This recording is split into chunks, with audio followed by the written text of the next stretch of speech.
E, Daniel, eu quero começar com um tema que a gente começou a falar ontem, mas que tivemos desdobramentos no dia de hoje.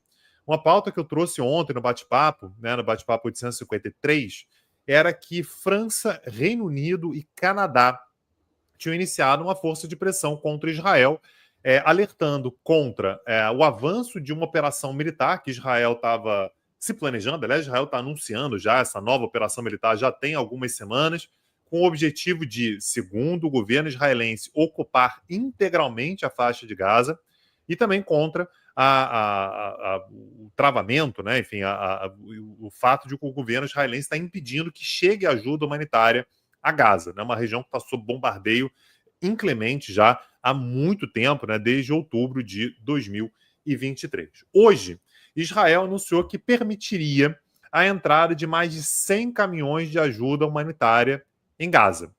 E aí você pensa, pô, não estava entrando nenhuma ajuda humanitária, né? A gente já estava 79 dias sem nenhuma ajuda humanitária entrar em Gaza.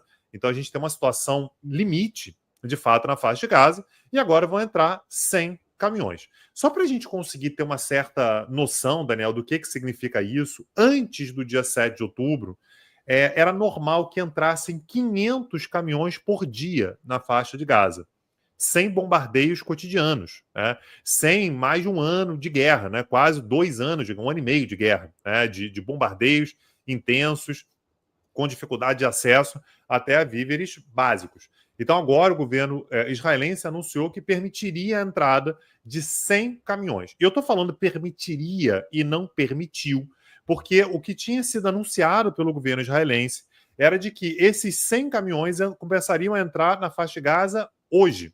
Porém, o porta-voz da ONU disse que as equipes esperaram por horas e mais horas em vão. Os caminhões não chegaram. E, paralelamente a isso, não apenas a ajuda humanitária não está chegando, não chegou no dia de hoje, como também os ataques aéreos não pararam.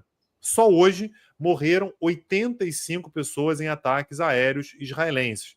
Fala-se, Daniel, em cerca de 500 pessoas ao longo da última semana que teriam morrido exatamente por meio desses ataques aéreos. A gente tem, portanto, Daniel, hoje uma elevação do tom daqueles 3 países que eu falei ontem, né? Então, França, Reino Unido e Canadá. Particularmente o Reino Unido subiu o tom. A gente passa a ter ataques que acontecem em várias áreas da faixa de Gaza, sem entrada de ajuda humanitária. E hoje, portanto, nós tivemos o governo britânico, por meio do seu ministro das Relações Exteriores, né, o David Lammy, falando o seguinte, abro aspas, a história o julgará, bloqueando a ajuda, expandindo a guerra, ignorando as preocupações de seus amigos e parceiros. Isso é indefensável e precisa parar. Francamente, é uma afronta aos valores do povo britânico. Portanto, estamos anunciando que suspendemos as negociações com esse governo israelense sobre um novo acordo de livre comércio. E aí, Daniel, a gente está falando sobre o governo israelense tomando uma medida prática. Isso vai ser suficiente? Eu acho difícil, mas é uma medida que o governo britânico está tomando que até pouco tempo não parecia disposto a tomar, né?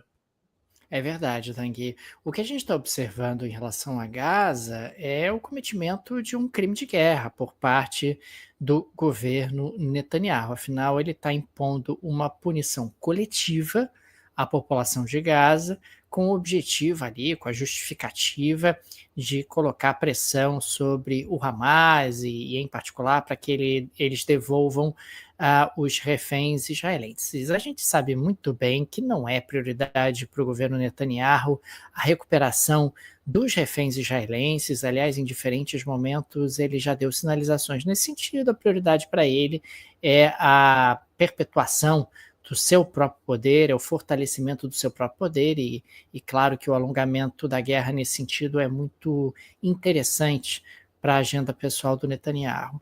A suspensão das negociações de um acordo de livre comércio por parte do Reino Unido é muito mais simbólico do que qualquer outra coisa, afinal você está falando de negociações de um acordo que ainda não existe, mas que eventualmente poderia existir.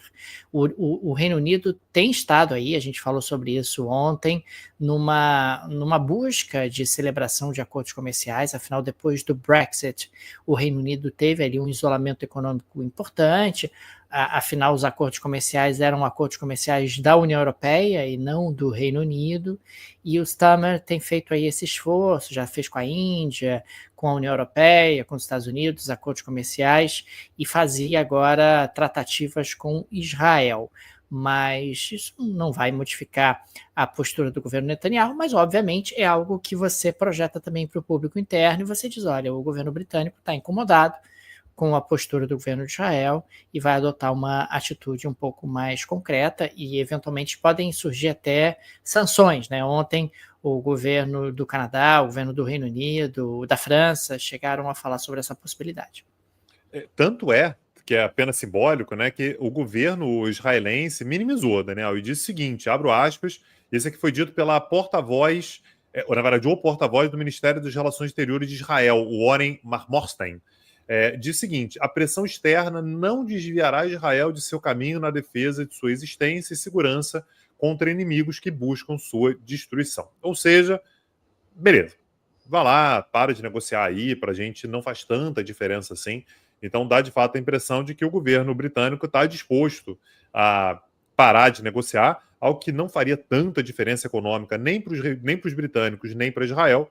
Vai parar, mas Israel, de fato, não vai ser isso que vai demover Israel de avançar com os ataques à faixa de Gaza.